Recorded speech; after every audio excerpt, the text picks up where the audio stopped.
La exposición de la estructura busca mostrarles de manera muy rápida, muy somera, muy por encima qué contiene el código único disciplinario. La idea es que ustedes sepan que al menos el código disciplinario habla de ese tema. Si en algún momento deben remitirse al código único disciplinario, sepan que lo habla. Más adelante ya haremos un análisis un poco más específico y no en este formato que es un poco simple, un poco pesado, de lo que espero que a ustedes sí les quede bastante claro y de que tengan mucha más claridad. Lo primero de decir del Código Único Disciplinario es que tiene dos libros. Cada libro tiene algunos títulos y cada título tiene unos capítulos. Tenemos un título preliminar fuera de estos dos libros que en estos tres fija, por así decirlo, lo que vienen siendo los principios o lo básico que va a estructurar todo el código de allí en adelante. La primera parte, que son las definiciones, es una parte muy importante porque básicamente fija cuál es el lenguaje que se va a utilizar y qué significa cada uno de ellos.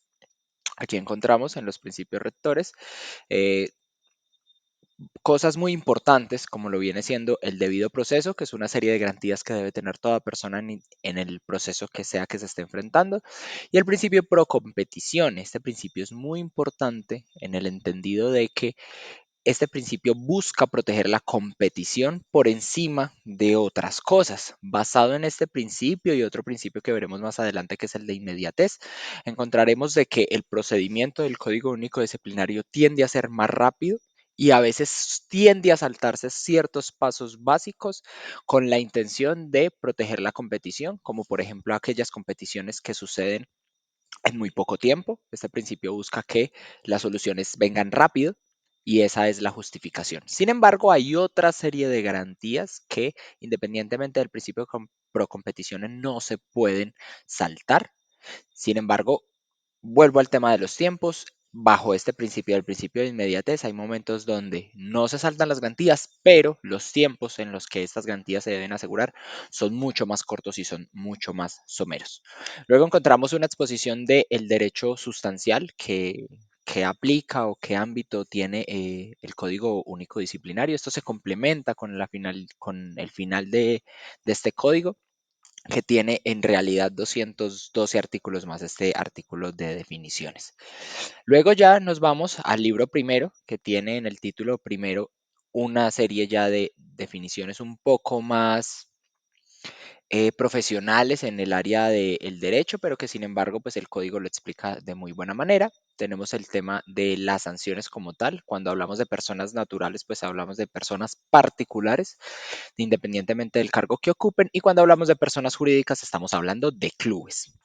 Ahorita cuando vamos al tema de las definiciones, esto lo veremos un poco más adelante ya de manera más detallada, pero aquí encontramos una serie de sanciones que son muy comunes, como lo son la multa, amonestación pública, advertencia, pero ya encontramos otras que son un poco más específicas que quizás para el fútbol aficionado no se apliquen tanto, pero pues como les mencionaba, este código se aplica para el fútbol aficionado, para el fútbol profesional y para el fútbol colombiano en general.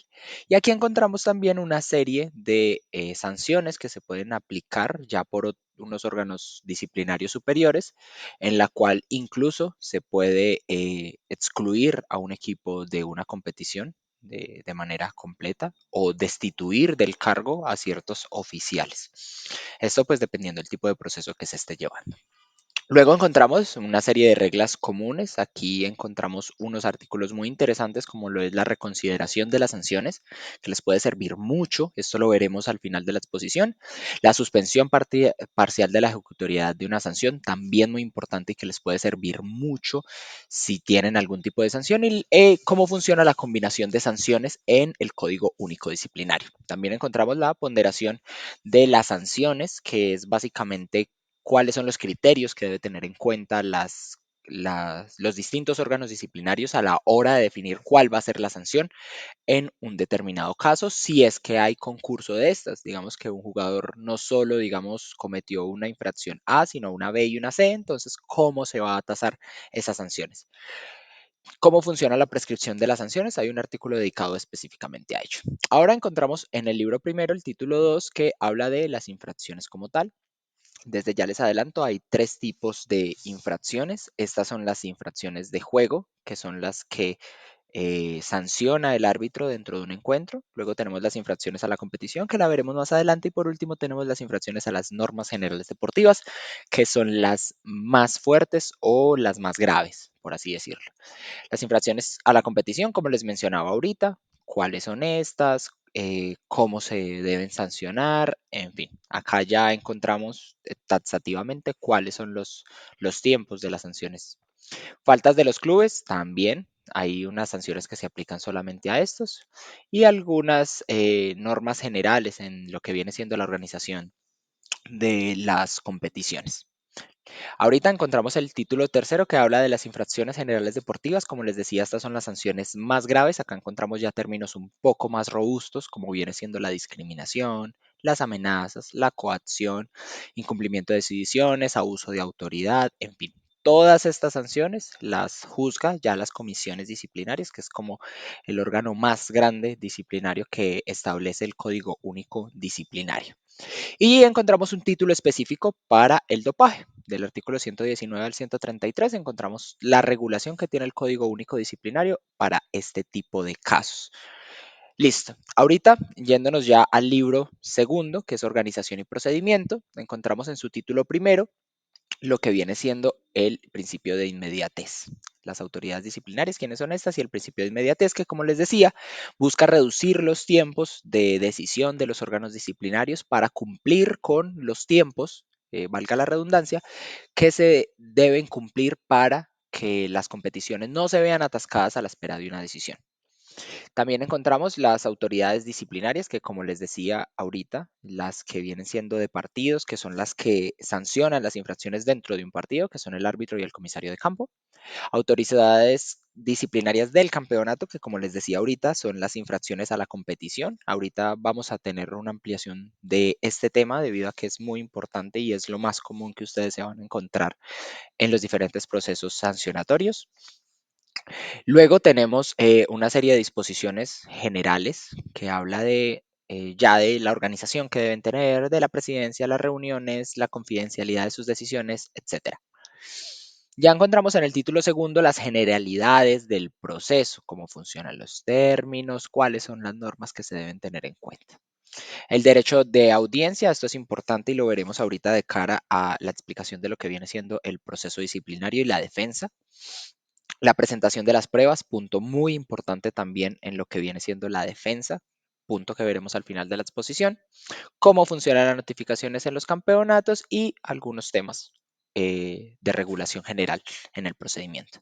Ahora encontramos el procedimiento de las autoridades disciplinarias. Este procedimiento de las autoridades disciplinarias regula específicamente lo que viene siendo las los procedimientos de los comités disciplinarios. Esto también lo veremos más adelante cuando hablemos pues del proceso disciplinario como tal y nos servirá mucho también para el tema de la defensa. ¿Cómo se lleva una defensa? Conociendo pues el procedimiento.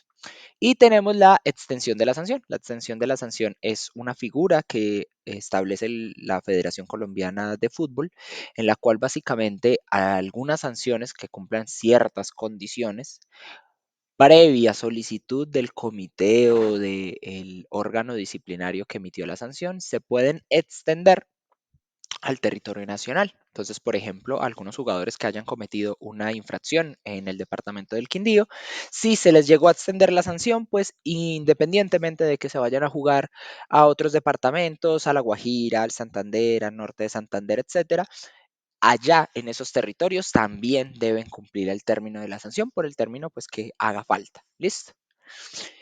Ahora vámonos a las comisiones disciplinarias. Las comisiones disciplinarias, como les decían, es el último escalón, es el órgano disciplinario más fuerte, más robusto, que trata los temas más difíciles, como lo viene siendo los incumplimientos estatutarios, como lo viene siendo este tema que hablábamos ahorita de discriminación, todo el tema de lo que viene siendo la confabulación que pueden llegar a tener algunas partes para determinar o predeterminar el resultado de un encuentro. es la comisión disciplinar quien lleva. Y aquí encontramos esta serie de artículos que ya regulan de manera mucho más estricta, que ya presentan términos muy específicos en lo que viene siendo su procedimiento, ¿sí? Si en algún momento tienen algún tipo de procedimiento de este caso, que ya es un poco más complejo, pues estos son los artículos que definen cuáles son los tiempos, cuáles son los términos y define el proceso de manera ya mucho más clara. ¿Sí? En esta parte ya no hay tantos vacíos como si los llegan a ver en los comités. Y ya tenemos dos títulos en los cuales hay una serie de normas comunes, ¿sí? Ya como para terminar lo que viene siendo la regulación del Código Único Disciplinario, algunos vacíos pues que se les pudo haber tenido y algunas normas que hay que tener en cuenta también a la hora pues, de la interpretación del código. Y por último, dos artículos de disposiciones viales, que es la remisión a otras normas deportivas y el régimen de transición de cuando pues empezó a regir este código a cómo funcionaba, actualmente está completamente en norma. Hay que tener en cuenta que muy seguramente dentro de los meses que vienen vaya a haber unos cambios normativos por decisión del Ministerio del Deporte. Le exigió a la Federación Colombiana de Fútbol que hiciera cambios en unos artículos muy específicos, entonces pues el cambio no va a ser tan estructural.